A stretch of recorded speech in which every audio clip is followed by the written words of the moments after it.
Uthando ingcindambophe, uthando izankefu, uthando ngamakhekhe, uthando isitapetape, uthando luluju, uthando ngamakha, uthando lumnandi, uthando lubumbekile, uthando luthembekile. Kuyini uthando?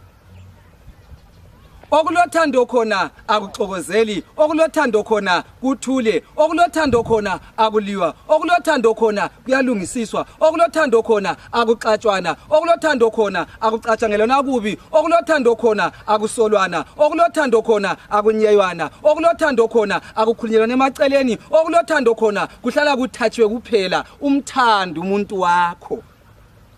Umthanda umuntu wakho, umtshela ukuthi muhle umuntu wakho, umtshela ukuthi nguye yedwa enhlizweni yakho, umkhiphe out umuntu wakho, umdedesise umuntu wakho, umbhabhule, umkhiphe out, umcofa-cofe, umgezise, umgcobe, umphulule, umgqokise, umromense, umtshela ukuthi uyamthanda umuntu wakho, nguye yedwa esenhlizweni yakho. Umthanda umuntu wakho. Lingathandana lo muntu wakho, lithembeke lo muntu wakho, lizehlise lo muntu wakho, libonisane lo muntu wakho, lizisusane lo muntu wakho, uSathane uzaphenduka bhabhathiza wabe ngumfundisi. Thanda umuntu wakho. Kutsho mina uObert Dube ukujabhadwa kwendaka salimankulu lenka kumthi umaqhamu umzansi umhlobo othandwa inkosi. Phansi lupane sithola mizedandenda kulapha emphuma khona mina. Hala kacha.